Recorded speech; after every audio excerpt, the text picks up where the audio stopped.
What's up, everyone? Getting ready to start our next edition of Conscious Conversation.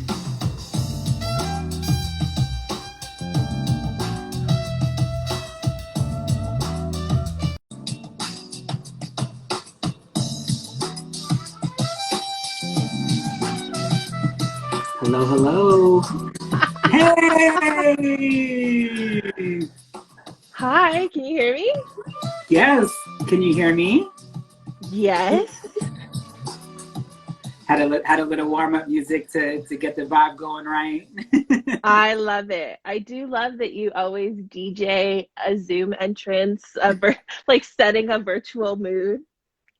We even if we're not able to meet in person, we still need to kind of transition into the news and next space that we are going to be going into. I need it. I am inexplicably nervous. Oh, yeah, you don't have to be nervous. You are awesome, and I'm excited about our conversation that we're going to be able to have today. I, I'm yeah. It's really not on you. It's me, and also being like, oh, is my phone charged? I'm using these new AirPods that Vico got. Shout out to Vico, love the Hey. bestie, who also was like, why are you going through life with these cheap ass headphones when you spend the majority of your time in meetings? I was like, yeah, that's good looking out. You're right. Well, shout out to Vico. Shout out to the new AirPods. And thank you again too for taking some time. And shout out to everyone who's joining us or who will be listening later on. Before we kind of dive into this next conscious conversation, can I do the formal introduction, reading, and sharing of your bio? If that's okay, Tavae? Do you think? Okay. So just to start, this is Conscious Conversation brought to you by Can't Stop, Won't Stop Consulting. I'm particularly and personally excited about our guest, who is a comrade, who's a friend. Well, I like to call them movement mate in this fight for justice and liberation. And our guest today is Tavae Samuelu, who is the Executive Director of Empowering Pacific Islander Communities. As Executive Director, Tavae provides strategic oversight towards realizing EPIC's mission to promote social justice by engaging the Native Hawaiian and Pacific Islander communities through cultural relevant development, advocacy, and research. Tavae is passionate about liberation work and about supporting the political consciousness and growth of youth. Tavae was born and raised in Long Beach, California, and moved to the Bay to attend Cal, where she majored in ethnic studies. So that is who our guest is today. Thank you, Greg. Is it okay? So you do these things too, right? So is it always like super awkward to hear people read your bio to you? So I think sometimes it is, but I also feel like it's also good context. So while I feel like it might be like, okay, I'm reading this bio, Prince of right here, that it's actually also helpful because the bio also it comes from usually comes from the person, so they get to set the terms of how they're introduced. So I think it's an Yeah. important grounding for how we at least people can hear a glimpse of who you are before the conversation. You're good. You know what? As I was listening to it, sometimes I listen to my bio and get a little bit of like imposter syndrome. I'm like, oh Mm. shit, is that who I am? Like, is that where I'm telling people I'm gonna be right now? So I'm gonna like shush that feeling away right now and just be here with you. Okay, awesome. Well, why don't we start it off with a first question that might help kind of give you a sense of the kind of conversation we want to have. And the first question is, who are your people? Okay. All the time my people are anybody who's trying to get free.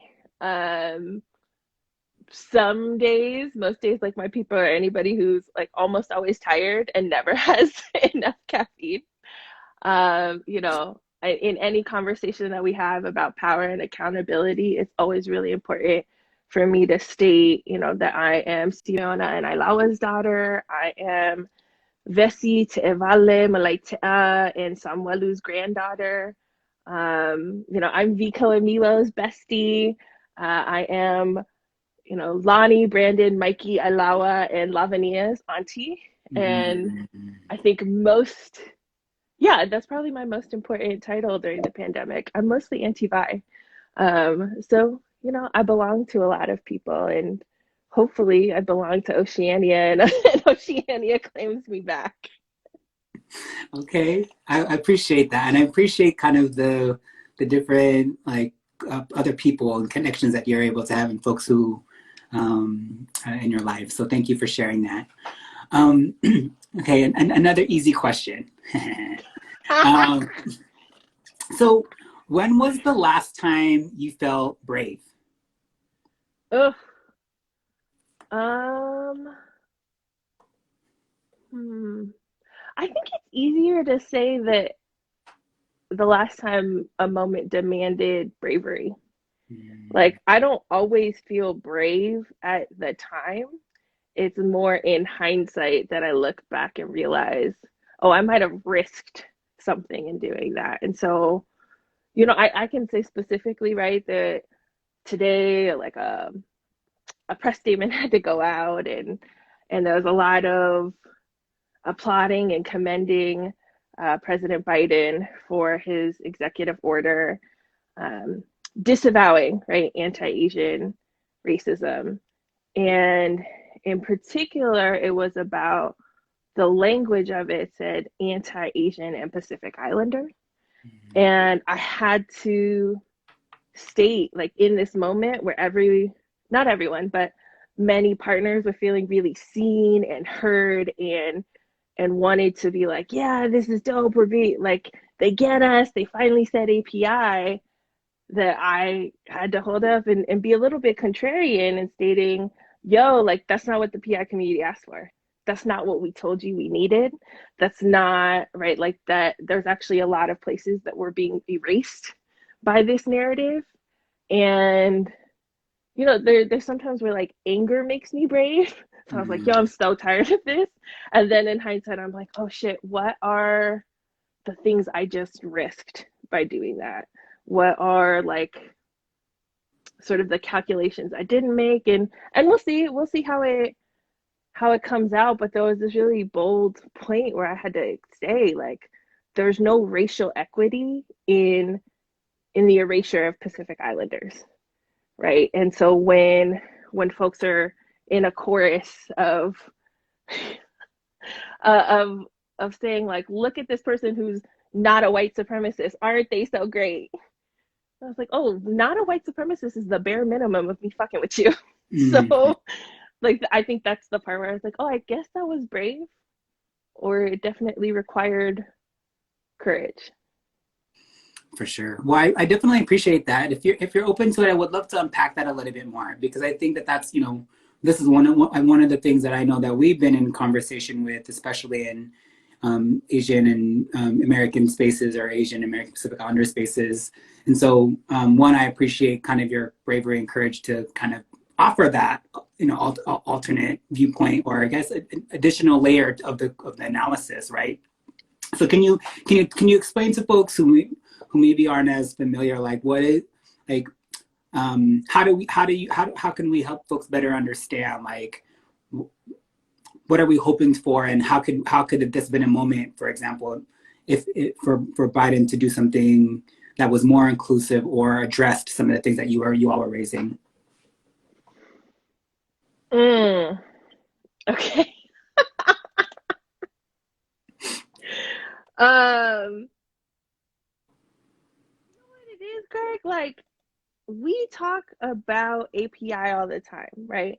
We talk about it, and I'm at a point with API where every single space, and in particular for Epic and myself, that when we're brought in, it's sometimes as a token, other times to validate what is otherwise the absence of our communities. And so, because we talked about storytelling, like, there's a way that API is, a site of erasure for Pacific Islander communities. It's a false promise. It's it's a mistold story. And how often API actually means, like, the PIs won't be there.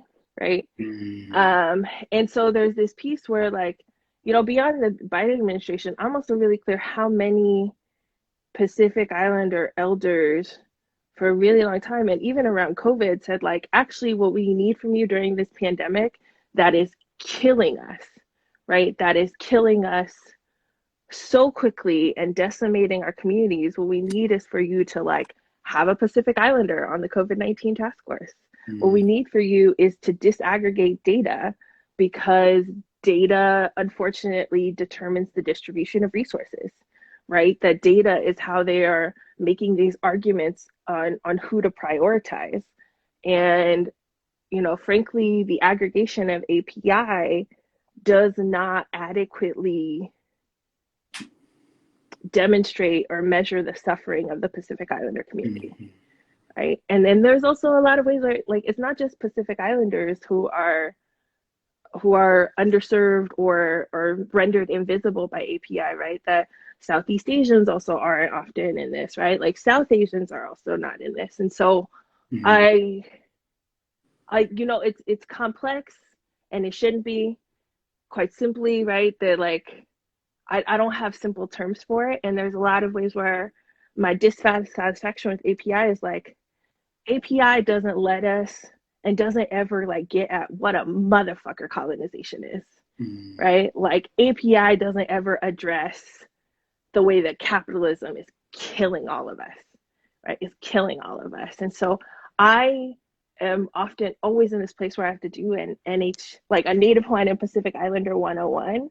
So I don't actually get to tell you, right? Like, I I fuck with you as an accomplice and a comrade because I don't have to explain to you, right? I only had to say it once, right? Um, and that when I get to go beyond telling you those things, that's when we get to dream together. Mm. That's when we get to conspire. That I'd rather ask you not what about PIs, I'd rather be sitting with you asking, like, how are we going to get free? Mm. Tell me how we're going to get there, because I'm trying to go there with you. I don't even know if I answered your question. No, no, no. I think so. I'll say this because I think especially for folks who are maybe outside of the Asian and Pacific Islander community, that I think, and there are times where they say API or API as a means to be inclusive. So like, no, we don't just Mhm. mean Asian, we also mean Asian Pacific Islander. But I think that the challenge with that, especially in Asian American spaces, and I'll say Asian American spaces that are saying API. So I'll say it that way. That it unless there are Pacific Islanders involved and engaged at all levels of decision making and all levels of leadership and in different ways, then it's not truly API. So I guess I just like I get asked about that a lot because everyone's like, well, do you mean API? And I'm like, well, no, I actually just mean Asian and Asian American. And sometimes it's jarring for folks because I think they've been so used to trying to hear the term API, which and I think in their eyes as a way to try to be more inclusive. And I think I'm just Mhm. trying to offer like a nuance to that API Mhm. could be inclusive if PIs are actually included. That part, Greg, that part, right? Because the people who come at me and tell me, right, it's never PIs who tell me that they use API to be inclusive, right? And it's never, and so even when people talk about invisibility, I love, Toni Morrison had been talking about invisible man, and her question was like, invisible to who? Mm-hmm. Like, nothing I do is about being seen by whiteness, right? I just need my people to see me. I need them to see themselves. And because there was this other piece about talking story of, like, recognizing how many of the stories we consume about ourselves through white supremacy Mm-hmm. and then reproduce about ourselves through white supremacy. And because the argument too around API always gets around this place of, like, representation. And I'm like, yo, like, PIs have never been represented in these spaces. Like, what is this? And this other part of, like, because so much of how I understand my political identity as a Pacific Islander came first through Black feminist thought, right? That Audre Lorde, Bell Hooks, Angela Mm-hmm. Davis, like, these are the folks that gave me language to talk about myself. And then, I found, right, like, and then I was introduced to Haunani K. Trask and Epeli Hauofa and, you know, all of these really brilliant, and more recently, like, right, Teresia Tewa, right, that I found myself and understood myself first through a Black feminist lens, and then got to get the PI piece, right? Which is also something of like, I've been PI my entire life, but didn't understand what that meant until. And so when people are talking about representation, there's a piece where like, I could be following a cadre of Black women leaders and I fully feel represented. I fully feel seen by that, because I'm also clear, right, on some like Combahee River Collective, where they say, you know, the way that this fucked up caste system works is that when Black women get free, when Black women are good and healthy and seen and thriving, so does everybody else, right? And so I think I bring that up in that piece of like, what is PI identity outside of things, the things that we're able to access, and also a challenge to white supremacy is, you know, I was at a Black, I think it was Pacific World's Black Identity Symposium that the UC system just put on. And one of the scholars, I feel bad because I don't remember his name, but he was talking about, it was actually Papua New Guinea Press that was putting out a lot of the Pacific Islander studies scholarship that we know now, right? Like the things that we enjoy, that we love, that we can like say colonization, because PNG or Papua New Guinea put it out, right? And then we have the Polynesian Panthers. So I offer these up as examples of like what's possible when we consume narratives about ourselves, when we understand ourselves as a community through a pro-Black lens, as opposed to white supremacy, who will call us warriors when we're weaponized for empire, but then call us violent and dehumanize us otherwise. Right. And so these are the parts that I'm like really grappling with, and also why API can be so difficult, because it doesn't really, right? Like API tends to be race specific, but not anti-racist.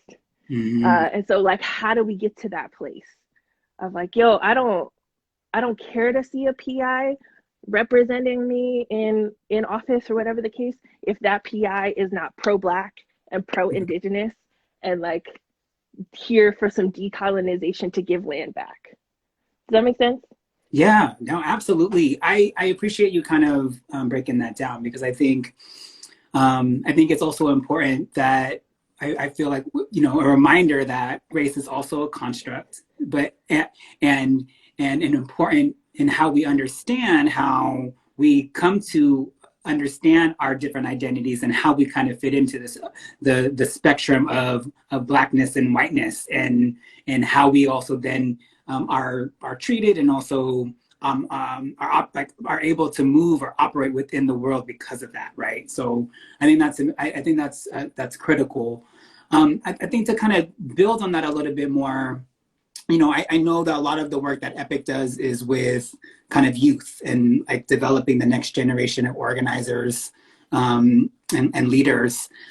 What is the way that you approach kind of sharing this history, sharing this framework? And do you feel that, and what are some challenges that come with that in terms of how you navigate and how you help people understand, which I think the sometimes very complicated notions of identity and race and whatnot? Yeah. So a couple of things. I think it's important to acknowledge that youth have always been part of EPIC's origin story, right? And are part of EPIC's DNA, and that precedes me. And that like there's a lot of programming that we do. Even the name EPIC comes from a young person who went through like a leader, like a PI leadership pipeline programming. Ono Vaifale, if you're watching or catch this later, shout out to Ono. But I say that too because it was also seen as the only way to sustain the work that we're doing, right, is to invest in youth. And for me, that comes from, right, that Huey P. Newton of the revolution is always in the hands of young people. There's also this part where youth is such a highly relative term, right? And I personally contend with when we're doing pilot or our Pacific Islander Leaders of Tomorrow program. Um, I look around, I was like, oh shit, I'm the adult in the room.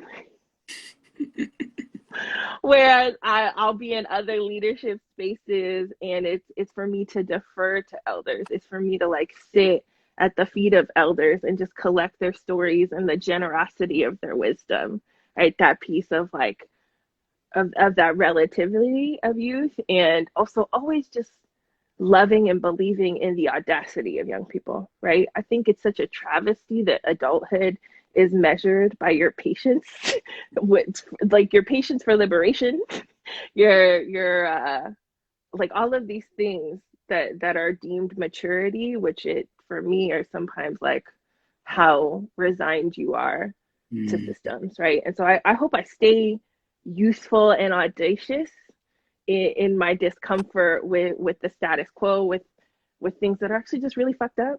And I love the discernment of young people in saying that.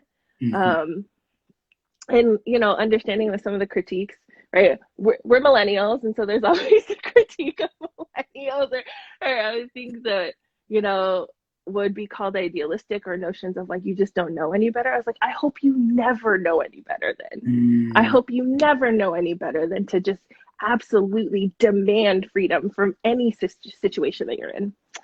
um, there's this other part for the Pacific Islander young people that we serve as EPIC, is that many of them are second, third, fourth generation, right? And so when they come to us, it's with this hunger and thirst Mm. for spaces that center them, right? In particular, especially in higher ed, where they're like, I've never been anywhere that talks about Pacific Islander. And the sort of the uniqueness and also sort of travesty is that Pilot is still the only Pacific, like it's the only program that centers Pacific Islander youth in the country, and so much so even that when we put out applications, we get applications from American Samoa, from Mm. Guahan, from places that I would assume, like, yo, you don't need culture, you'll get it on our Oh homeland. man, And the yeah. response back is like, actually, they don't send you, like, there's an ageism that happens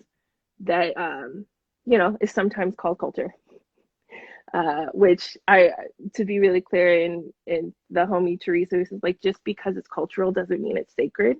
And Mm. so some of the co-creating that we do with our young people is like, what does it mean to observe and participate in the evolution of our culture, especially knowing that the versions of our culture that we consume now are still through colonization, right? That we are still colonized. Um, and I say this too of like, in Fa Samoa, the three sort of pillars of Fa Samoa are land, language, and family, Mm. right? And if you're here in diaspora, that means you're not on your land. Many of our young people come to us not having language, not knowing it. I myself, like, my Samoan is elementary, and I like, and I always lament that. Um, but and then family gets complicated, right? That a lot of young people come to Pilot and find that family, find that affirmation, feel seen by their peers, and like also. I'm always struck by how many of them share like, oh, nobody's ever asked me what I want. Like Mm. nobody's ever, and many of them as non-traditional students, we'll get folks who are as like, I don't want to say old, like, but are as old as like Seasoned. 29, right? And as like, yeah, as young as 16, right? Like that's the range of development. But all of them saying, to reach 29 and say nobody has asked me ever in my life what I want or what I need. That's like, that's the kind of shit I go to therapy to figure to work out. So this is why I offer up around like our work with young people, why we do it. I love I was looking at or watching Carmen's conscious conversation and everything that she had to say about it and sharing, and I'm also trying to figure out like that yes, we center young people, and there's a piece where like you are also simultaneously creating adult allies. Like, Mm-hmm. how do I get young people who understand you will age out of that identity, and your responsibility is to find the next one, to figure out the next person who's going to come along, who's going to join you. And so, yeah. Yeah, and for folks who aren't familiar, PILOT is the leadership development program, and it stands for Pacific Islander Leaders of Leaders of Tomorrow. Tomorrow, yes. Which, and also another thing to one of the pilot alumni, Tonga, who was like, was really putting out there too, like, why isn't it today? Right? Like, why do we have to wait until tomorrow? It's like, actually, you're right. There's always, at every moment, there's an opportunity actually to practice your leadership. For sure. Well, maybe it's like pilots, leaders of today and tomorrow. Wait, does that make it? I think that makes it pilot. Oh, pilot. You know, whatever, it still works. It can still work. Okay, I'll give you credit for the rebranding. It's good. Um, thanks. I'll take it. I'll take it. Well, I also like maybe to ask directly for you, like, what was critical for your development? Like, how do you like as you continue to see more, not even just young people, but more folks within Epic as you kind of move through the world and the organizing that work that you do with Epic, like. Are there lessons or things that you would share or that continue to help ground or guide kind of your work moving forward? I mean, always a lot of things all the time. There's a lot of people who deserve credit for where I am and to today and everything. I think there are also some things where I think specifically Fui or Dr. Fui Lupe Nyumetolu, who I met as an undergrad, Mm. and we are coming back together now, and she's been so gracious in inviting me to help continue to put on programming. But there are lessons that she was trying to teach me when I was an undergrad that I only get now 10, 15 years Mm-hmm. later. Right. And so there's a part of that as you're sharing it, like, I think about what I've been trying to articulate around what I think I was calling like the axioms of Pacific Islander storytelling, Mm-hmm. and needing to articulate those things because of, I share a lot of stories. Is how I understand myself and understand others. And the stories really operate, yes, on a spectrum of like true to false, but there's this additional axis of like helpful and harmful. Mm-hmm. And I think the thing that I sit with people and talk about is like, there's like stories that may absolutely be true about you and about others, but they also might be harmful, right? And so like choosing how you deploy them, how you internalize them, what you do with them. But around the axioms of Pacific Islander storytelling, there's like in Samoan community where you're not even supposed to share a story that's not from your village because you as the storyteller impact it. And Mm-hmm. so that's that depth of responsibility to in your storytelling, that if you do share something, it's with permission. It's with understanding, like you put it out there in the world. So now you are attached to it. And when folks bring it back to you, you better like, you got to own it.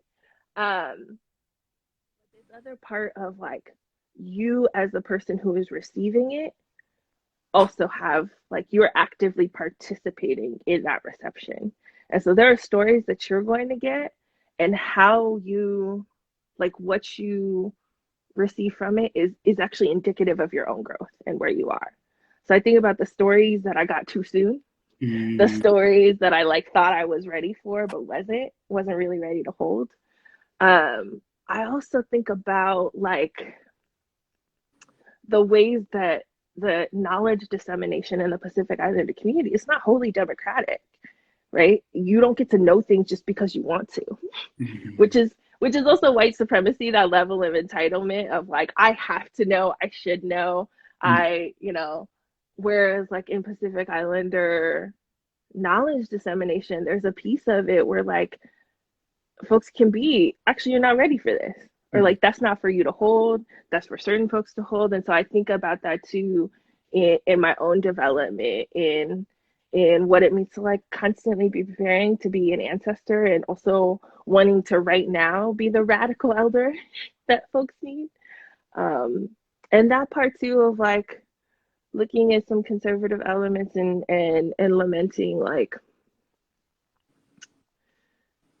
you know, as when in the summer when folks were citing MLK, Malcolm X, you know, some folks in the Black Panther Party, there was this piece where you had to really think like none of those people made it to 40, right?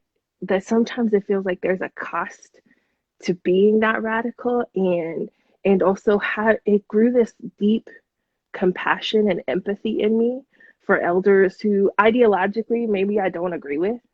I definitely don't agree with. But also holding this piece of like, yo, and that's how you survived. That's how you, and like there's a part of me that also has to say like, listen, I wholeheartedly disagree with what you're saying, and thank you for everything you did to survive, because that's how I'm here. And can we understand and decide like there are different ways to live, that actually what we've done is delayed death, right? What we've done is not actually survival. And to be really clear, I say this too of like, of naming for folks when there's this misunderstanding that standing closer to whiteness will save us. And it's just not true. It's just not true. And I've been deeper in reflection about that, especially around the pandemic, especially around COVID. And so it's brought up a lot. It's brought up a lot. So I want to talk a little bit about the pandemic and kind of some reflections. But before we move forward, you mentioned something. You said that there were lessons that you were trying to be taught 15 years ago that you didn't understand until now. Can you give us an example of what one of those lessons are? Oof. You know what? I think a lot of people were trying to teach me about empathy. And like not just empathy, but like empathy with myself so that I could be empathetic with others. Because the truth of the matter is like I can be a fiapoco, which in Samoan is a know-it-all, right? And there's a lot of ways where being in the systems that we're in have rewarded me for a particular type of intelligence, right? For traditional, you know, I was like, oh, you know all of the things, right? And so I love the elders who were really gentle and would have had every right to be harder on me, to be like, but you don't know anything. like you don't know enough. But we're actually really gentle in saying like, yo, there are going to be things that you can't intellectualize yourself out of. There are going to be things that actually demand the intuition that you're repressing right now, that you're silencing right now. And it's only, 15 years later and not post therapy, but like, with enough therapy that I'm like, oh, that's what you were trying to tell me.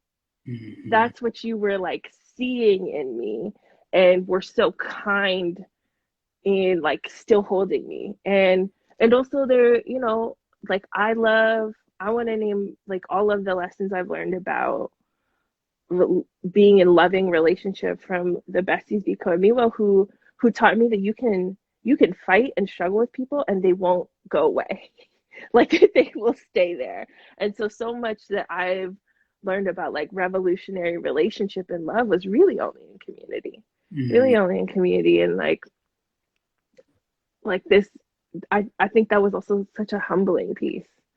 Such a like this and that was like that's often what I say about this job is like it's the most humbling and also this soul shaking revival around where I'm regularly having an existential crisis, and that is also because when you have this much responsibility and power, you should be that critical of what you're doing. But yes, I hope that answers. Yeah, no, I appreciate that because I think I also connect what you that lesson you shared with that notion of at some point we will no longer be young people, or while we will aim to always be youthful, we may not be as young as we were. And so I think even for me, there's an important connection there of like, I imagine some of these elders or folks could remember some of those more youthful times or younger times when maybe they felt like they knew it all or felt like they had it all under control. And so I think that there's like that's an important part. I feel like of the balance is like, what is the balance of the grace and care, but also like the humbling, if you will, of like what we still need to learn, what we still like, what how we need to kind of improve our growing edges.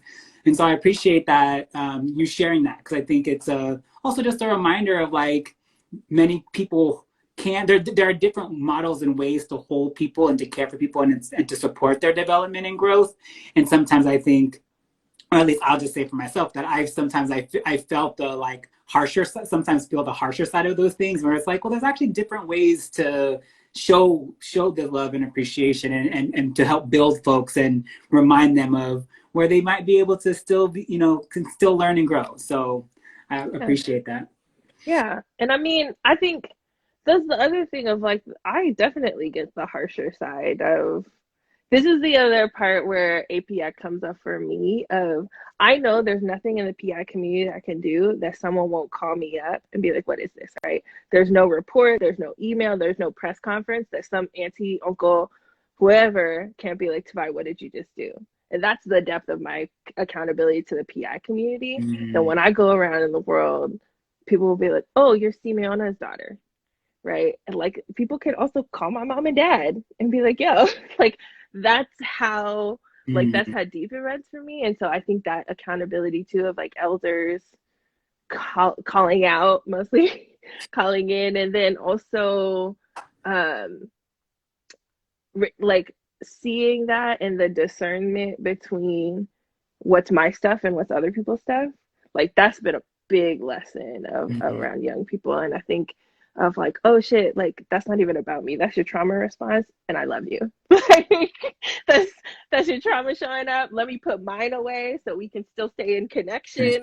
um like let's not break this relationship because trauma, mm, because whatever depth of it. And I, to your point of what you're bringing up too, I think there's also that Malcolm X quote around, we weren't always like what we are now, right? It took a lot to come to these understandings. And so even as I work, with young people, with whoever, like people who are in different spaces in their political development, there's a lot of um, Lisa Walker, whom I love and adore and consider a mentor, who used to piece me back together when I would fall apart on her couch in the cross cultural student development office at Berkeley. To talk about consciousness being a spiral staircase that you mm, go up, you go down, but you're always coming back around to things. And that was such I only afterwards realized, I was like, oh, that's very PI, right? That's a very PI understanding of time and knowledge and all of that. So yeah. oh, thank you. Um, you mentioned a little bit kind of being in a pandemic, and I think since we are still in a pandemic, and I think, I think and I think we're getting now to be almost to a year in a couple of months, which I can't believe it's been that long, but here we are. And I want to say we're in the new year, but even this new year has brought us a lot of, it's been an eventful, to put it lightly, eventful 2021 so far. I guess I'm curious to kind of hear some of your reflections on living through a pandemic, and kind of personally, but also as Epic, how has it shifted or informed your strategies or approaches to the work that you all are doing? And of course, I understand the impact that it's had on the Pacific Islander community, but if you can share more on that. Um, Um, like this, I mostly just get so disillusioned, right? Because I'm Pacific Islander and I also live in LA County, and LA County where somebody's dying of COVID every 6 minutes, right?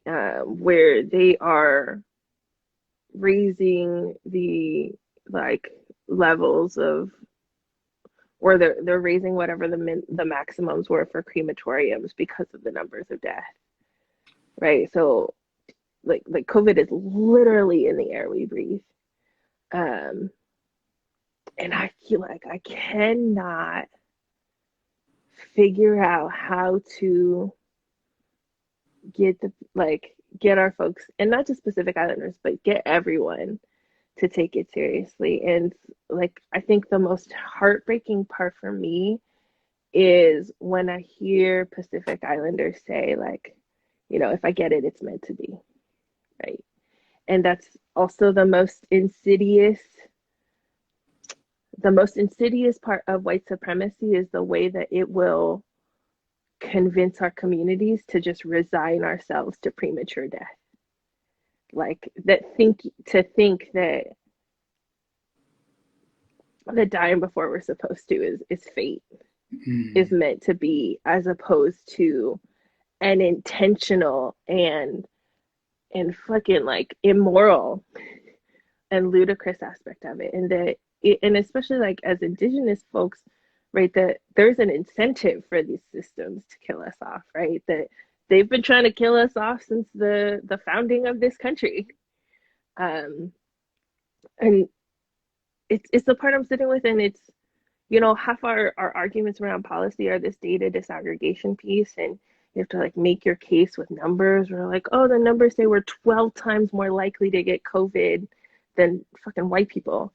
Or the numbers say that we are 6 times more likely to die from this in this region. And I'm not so casual about our data, where like I don't need data, because anecdotally I hear about a Pacific Islander funeral every week. And that as folks are like, oh, I needed data, I was like, we're so close to the problem and it's exhausting. And it also means we have the solutions, but shit, like, this is also why Miriam Makaba says hope is a discipline, because fuck if my discipline is off right now. If it isn't.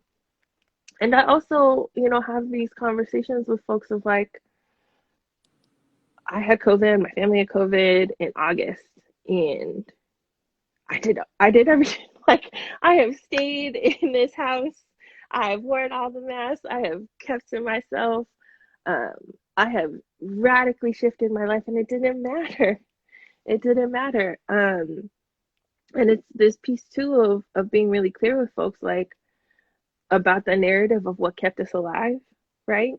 Like, I live on the prayers of others. I absolutely know that very loving people talk to God about me for my protection and my healing.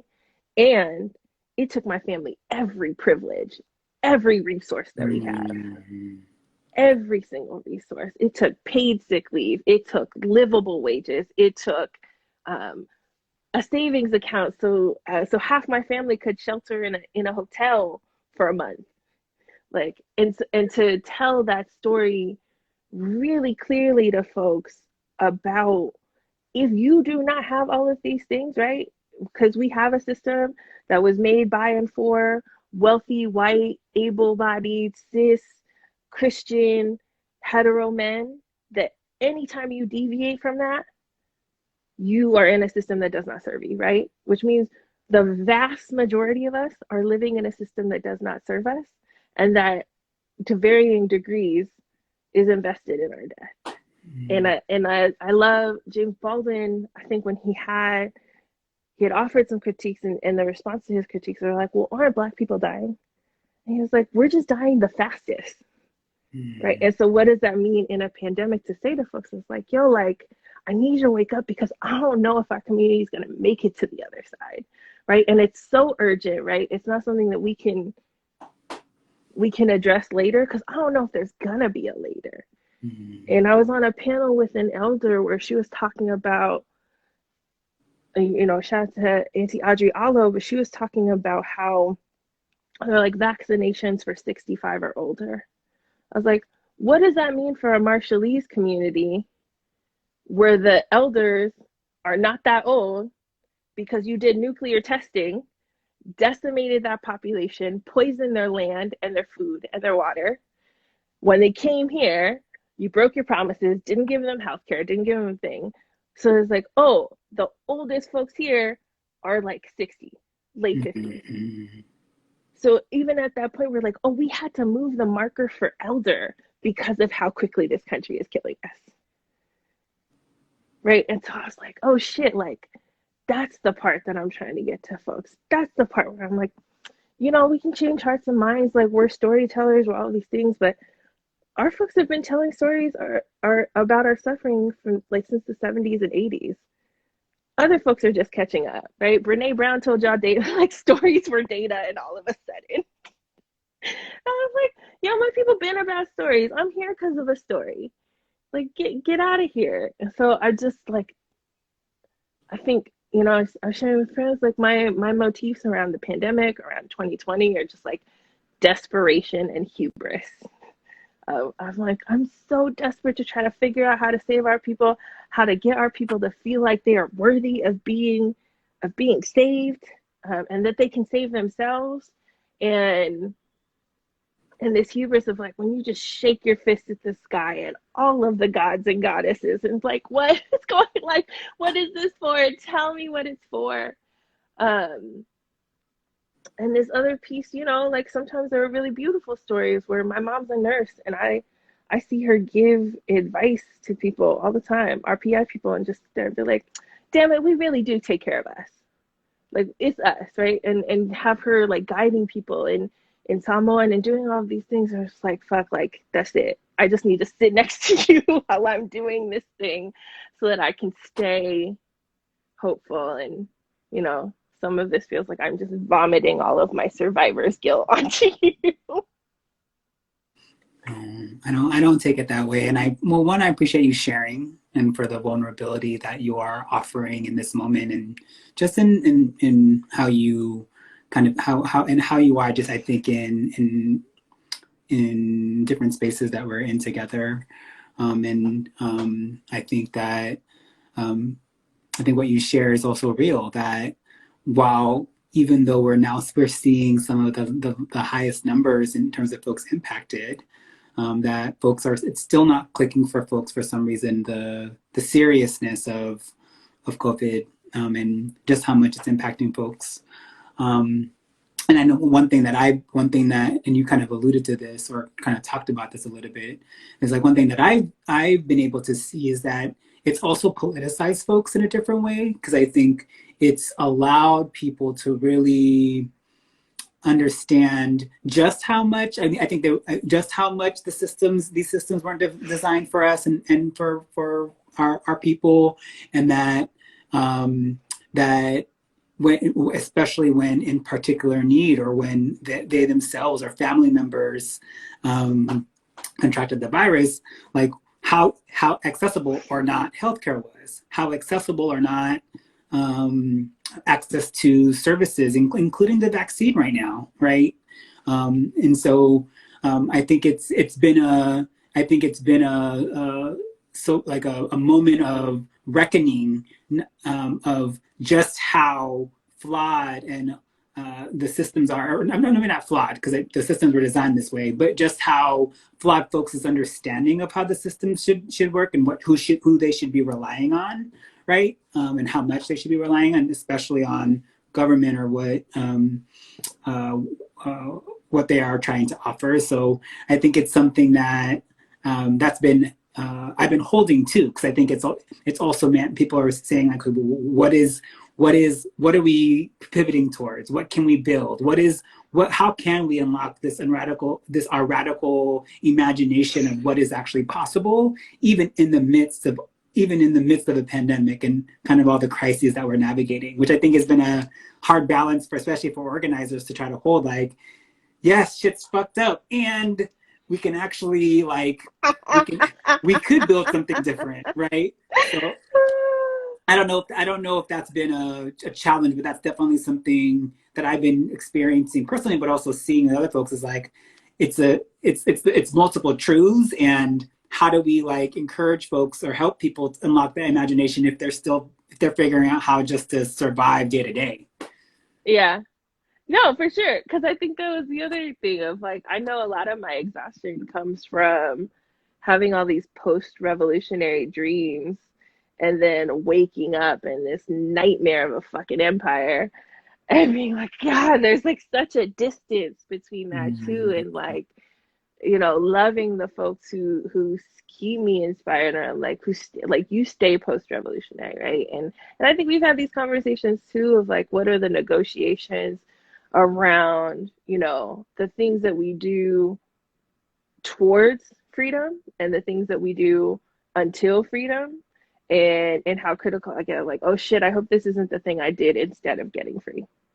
Like, I mm, hope that this isn't the thing I did, like, as a detour, got distracted or whatever the case. And trying to also stay away from scarcity in these moments too. Because, you know, as people are like lifting up Aotearoa or like calling it New Zealand, being like Jacinda Ardern and all that stuff. And I was like, yo, I don't care about that white lady. Let the Maori folks tell me whether I should trust her. mm, mm, Let them out. And to be really clear with folks, right? Like Aotearoa is a Pacific Island nation, right? Like that's indigenous wisdom that kept folks alive there. And that we as a community don't have to look that far for examples of what it looks like and mm, what it takes to keep us alive, to keep us safe, right? As people were talking about, you know, like affirmative action. I was like, yeah, do you know we have there's affirmative action for PIs in Aotearoa? Like there are places where we're prioritizing centers, and it's not to say that those are like ideal countries, right? Because I'm like, there's no such thing as an ideal empire. And I'm all about like rematriation in all of these places, and I think about, you know, because we do the work that we do, as people are talking about like, well, what's your ideal governance? I was like, well, my ideal governance is actually like highly localized matriarchies that are entirely indigenous and black. Like that's it. That's actually what I need. That's what I'm down for. This is what I mm, think is gonna keep folks safe. But like folks aren't there. Like half the things that I say are considered too radical, which is wild to me. Um, but yeah, like I think those are the things that also get me super juiced and excited. And there's this piece too when I think about the Pacific Islander community mm, where, you know, where we need to go is two parts memory, one part like imagination, right? Because even as we're trying to remember, um, that we still remember through like whatever was preserved through colonization. Even some of the, you know, even some of the Samoan language classes are based on curriculum created by, you know, like the Mormon Church and the Peace Corps, which means that there these language classes are created for an audience that isn't Samoan, that isn't indigenous. mm, And so if you're also consuming, like that's what was preserved, and and so like there's a remembering, and then it reaches to a point where then you just have to get to imagination, where mm, and figuring out and making sure that that imagination is grounded in culture and like a version of culture that loves us, mm, that like that wants the best for us and doesn't think that we were built to serve empire, right? mm, Like that piece of it where I'm always thinking about, you know, the ahupua'a in Hawaii that demonstrate that we always been about equity, like that we've always had these super expansive notions of gender, mm, as mm, a people, um, that pro-blackness is also coded into our creation stories and cosmology, right? That like our cosmology tells us that black is divine, and we come from blackness and darkness, and therefore like come from divinity and do mm. not need to seek white gods or all of this stuff. Shit, I'm gonna get in trouble for this, but that's fine. Like, you know, I say all of this with this critical, and also, you know, I'd been on this other panel of like, I'm so critical of us because of how much I love us, because of Mm, how much I believe we're capable of, that it's actually a great deal of, even though sometimes it can get existential and nihilistic, it is a great deal of optimism that I would still decide. Right, and that's actually faith, right? mm, To mm, have so little evidence and still believe, um, that some of these things are possible. And so I put this forth and have said it as like, wanting accountability to be my love language of like the ways I hold our community accountable, the ways our community is welcome to hold me accountable as well.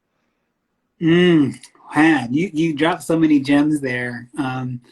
And I am sitting here just thinking like, you said two parts remembering, one part imagination, which I'm still sitting with, but I love that. How do you help people imagine? How do you help people unlock that imagination? um, Vika tells me that I mostly just quote people.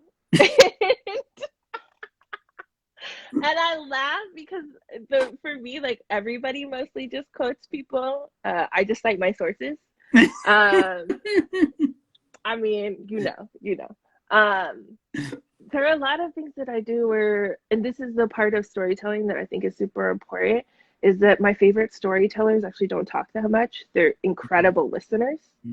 And that the imagination that I have actually comes in collecting language. I'm always listening, I'm always reading, I'm always like thinking and reflecting and all of these pieces. And like I think that this is also where young people come in around imagination of like that it's such a celebrated piece of their being. Like I think my I'm sure my niece Lavania, she's 3. My personal IG account is basically just a stan account for her, and she loves costumes. So every day she comes out in something different. Today she has decided a vampire costume, and I got these books for her based on her favorite Netflix show, True and the Magical Kingdom. If you haven't checked it out, please do. I mean, sometimes it gets a little deep and it's great. But either way, she's got these books, right? She's 3. She don't know how to read. But her sister was reading it to her and she grabbed it and she's like, let me read it. And she starts just making up her own story. And she was like, yo, this is actually what's happening. So Griselda, her robot's gonna step on the bus. And I was just so loving it and so deep in it. And I was like, oh, you're gonna teach me. You're gonna be an imagination. And sometimes I'll hear folks of like, oh, what should I teach young people? I was like, yo, young people teach me, especially this one. Like my best lessons come from this 3-year-old who has taught me so much about what it means to listen to your body and be close to your intuition, because she's just all intuition and all like, I want this, I don't want this, yes to this, yes, and like super unapologetic about it. And I'm just like, damn, I hope I'm like you when I grow up. And so it's like, do I have imagination to offer people? I mostly have readings to offer and like and shows and stories that I can tell you, and a 3-year-old who is like challenging everything I thought I knew about boundaries and the world and what I need to survive. Okay. Did that even answer your question? It answered it. I mean, what I guess what I took from that was, surround yourself by more young people. Oh yeah, especially 3-year-olds. Especially 3-year-olds. Let 3-year-olds read the books that you are trying to read them. But I appreciate that story though, because I think it is also a reminder that we just need also sometimes just need to make space for it, because and it could be as simple as that, right? How are we actually even just allowing ourselves to sit and to actually just be which I think for many folks could also seem like a task, or like it's actually hard to kind of do that. So yeah. I mean, I also want to say, like, I need to shout out Teresa Siangatonu. Love, adore. You also know, love, adore. Yeah. And how much she frequently always like sparks my imagination around things, helps me keep hope a discipline. But there's this other piece of like how much she will put on for artists. right? And Mm, like how much more, like I've always loved art, but how much more intentional I am about investment in artists for Epic mhm, as a community. And also be just because I love language, I tend to favor words, but that's not always the way to go, right? Like we had an abolition gathering where Mo, awesome artist, if you're on IG, follow like Mo Molino, Melino studio, um, came to this abolition gathering and then translated all of these conversations into these beautiful illustrations, mm, right? And it was this thing that was like so efficient and so succinct and like really got at the heart of matters that people could just, for those who can see, like just look at these images, right? And so that imagination piece is also for me figuring out like how do we engage different modalities of people's mhm, being. I love your dancing because you can feel like you move and you're like in your body and it's like it just looks so freeing to mhm. just have that like that physicality around things. And so I think that piece. And I mean, I actually want to ask you a question, but I don't know if we're where we're at on time. No, I usually it says that we will be running out of time. We went, but I'm happy to answer any questions you have for me. I'm actually curious. Feel free. Uh, I'm gonna pass it to you, Tavae. What questions do you have for me? Well, no, this is a question that I'm thinking about. And I love like, um, so because we're talk story is definitely a Pacific Islander tradition and something I love to do. My question for you is like, what is a story that you tell about yourself that you love about yourself? Mm, what's a story that I tell about myself that I love about myself? Hmm.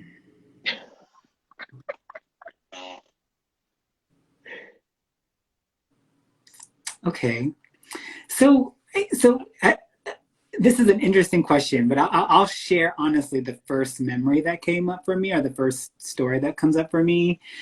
So, in college, I served as a resident assistant in the residence halls, and one of the years we were me and maybe about 15, 20 of the folks who lived on the floor that I was the resident assistant for, we were preparing for some, like, it was like a floor decorating contest.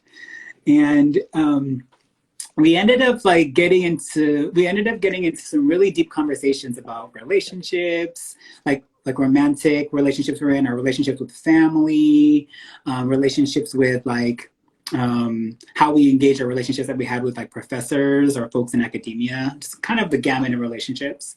And I remembered like we like kind of at one point we kind of stopped decorating because the conversation was so deep and folks were starting to get really vulnerable. And I there was something in that moment where I realized that one there was much more about me that I wasn't sharing with folks, and vice versa, and that I had to be okay with kind of like moving the wall, like coming from behind the wall, but also like that the ways in which they tried to say that we had kind of like authority or power over folks on the floor, of the floor of the residence hall building. And it was like a reminder that we were all human, that maybe we had a particular role or responsibility in trying to like help support or facilitate the community or space that we were in, but that even me, I've like learned so much and appreciated just how open and deep that folks were. And I share that because I think it really helped me reframe how I approach leadership and reframe how I approach like facilitation or like holding space for folks, because it was kind of like I think I went in thinking I was like responsible or needed to Mm, certain way, and that hmm they kind of challenged my notion of like, no, actually, like this is us collectively sharing space together, talk like sharing our experiences together, and we can take different things from it, but it's okay, and like and we should be okay with that. And so and I think I've held that since then in terms of how I go into spaces, and like balancing like the role and responsibility, but also like the openness and the humbleness to feel like I'm going to learn something, no matter who it is and whatever the context may be. I like that. Okay, I see it too. I was like, oh, this okay. Okay. Thank you for sharing that. I don't know if I like fucked up how you all usually do these things, but I'm always really curious about, folks and what totem story that they have. And I also specifically say a story that you tell about yourself that you love, because I do recognize and also own myself. Like there are stories that I hold about myself that I actually don't like. Like I Mm-hmm. actually like really hate and have been thinking more about, and this is in our partnership with like A/P/A/P/A Institute at NYU around a memory project. So I also want to like sit and talk story about that with you at some other time, but I Yeah. appreciate you No, I sharing that, and I see it. no, I actually why I paused and I'll just another moment of vulnerability is that all the stories that I could think of in that moment were actually not ones that that were joyful or made me happy. It was like it was something where maybe I learned something or that I was able to like try to triumph. But so I actually appreciate you asking me that because I was like, okay, this is not a question I normally get asked, and also the stories that I a lot of the time share aren't necessarily ones that make me happy or that hold that kind of the emotion or energy. So thank you, I appreciate it. I'm glad, yay! And I also am like, oof, when you said like, oh, those weren't the first ones that came up, I was like, oh, yes, same. And this is also the thing I grapple with around advocacy and some of the work that we Mm-hmm. do of wanting to share and name the ways that our communities are suffering, but not have it turn into trauma porn, where Yeah, then we keep having to open up our wounds for people to care yeah, about what's happening to us, as opposed to being able to really stand firmly in our like strength and resilience, and talk about like how we love on ourselves and each other. And I love the co-creation that you were naming of like, oh, you mean I don't have to hold it all by myself? let yeah. me let me go more often. So that's good. Thank you. No, thank you. Um, I think, I think this is a natural point to kind of just, one thing that I like to ask folks as we are preparing to kind of close out is, there's two things I would ask. One is a lot of people are like, well, what can I do? So if somebody's been tuning in, listening in, they're like, yo, I want to support Tavae. I want to support empowering Pacific Islander communities. I want to support the Pacific Islander community. What are some examples of actions that folks can take to do that? I mean, you could do a lot. Let me like one, because we're on IG Live, follow us on IG. I'm so terrible at the plug. This is the other conversation that I was having with Bernard yesterday. Also, so many thanks to Bernard for being so gracious and patient with my like rookie ass IG skills. Um, I am a notorious like double tap, no post. So like constantly consuming other people's content, but not offering. So yes, like follow Epic on IG. That's actually the truest place to get information. There's a lot of really great things that we have coming up. I think my ask is different of different communities. Like connect, offer partnership, think about us because we're thinking about you. Um, and there's this other piece too where I'm like, actually, let me pause on that. Let me pause on that. Just follow the IG, and I swear, like, there's gonna be things that come up, and you tell me. Um, I'm also sitting with like how terrible I am with volunteers because they're like, "What can I do?" And I was like, "Oh, I'm only accustomed to holding everything and doing everything myself. So let me learn how to delegate, and then I'll give you something." But there's definitely like a ton of calls to action that are going to be coming out around the work that we're doing. And so please like follow along, come through, ask any questions. And I'm just sitting with that, like, it was like Adrienne Marie Brown was on a panel with Angela Davis, and she was talking about the purpose of speaking, whether you're speaking to like connect. And so to be clear with folks of like, speak because I want to connect with you, and I also want to offer, like, I think a lot of times folks have like this level of protectionism around reaching out to me and Epic of like, oh, I don't want to bother you. And I think what I want to offer, please bother me. Please bother me. Please bother Epic. Please don't feel like so much of a burden that it keeps you from sharing your talents and your mana'o with us, right? Like that's the piece that I really hope that folks understand, that they can be absolutely a part of weaving this, this mat that we're trying to put together as a community. And I'll plug it. I'll plug this too, just to say y'all should also donate to Epic. I was like, oh yeah, okay, yeah. Empowering Pacific Islander communities. I've been a fan of Epic for many, many, many years now, and excited about Tavae's leadership. And so I call on folks who are watching to give a donation. And there is no donation too small. I trust and believe that they'll put every cent to great use. And so if you have the means and you are able, I also ask that you share or donate. And if you can't, it's okay to ask and share, to ask others too.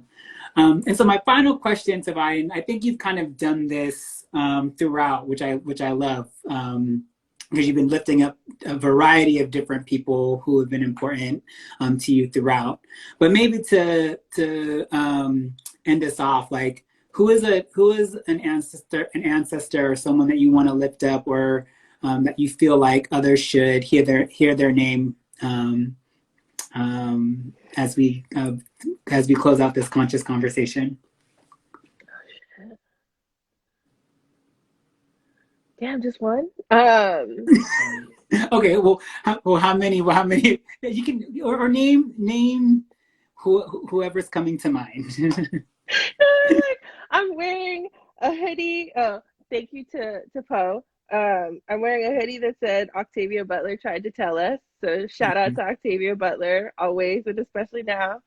I've been listening to James Baldwin lectures and readings on Spotify. And then I also just thought of the women of the Mau movement. So for folks who aren't familiar, the Mau movement in Samoa, independent Samoa, was started way back, but in particular was for Samoa to get its independence from occupied New Zealand or Aotearoa. And there's like, when they arrested all of the men, the women then went and continued the meetings, right? And this is how patriarchy does, right? It doesn't even think that like women could possibly be threatening, but it was in that moment that the women like continued to sustain that. So I think about the ancestors who are like responsible for my being, and who, when I don't make sense in like a conservative PI context, that those are the things that I look at and point to and be like, oh, we always been about resistance. We've always, and like especially the mana wahine. And so there's like both, and then there's this piece too, like, because Pacific Islander notions of time are in a spiral and not linear, like their ancestors, and they're also still here. They're like always here. And so like every mana wahine, every militant matriarchy that has made it possible for me to be here, to have a voice, to like feel good and confident in that voice, like that's who's here and who's like responsible for my being. That's who I belong to. Yes. Oh, you have filled up my spirit right now. Thank you so much, Tavae. That was beautiful, and I think a perfect way for us to conclude this edition of Conscious Conversation. Thank you so much for your time, your wisdom. Thank you. your openness. This has been beautiful. Thank you. I mean, this might be my first and last IG live, so thank you, thank you, thank you. Can't stop, won't stop. So I appreciate you all. All right, All right. love Thanks to everyone who came. so Bye. much.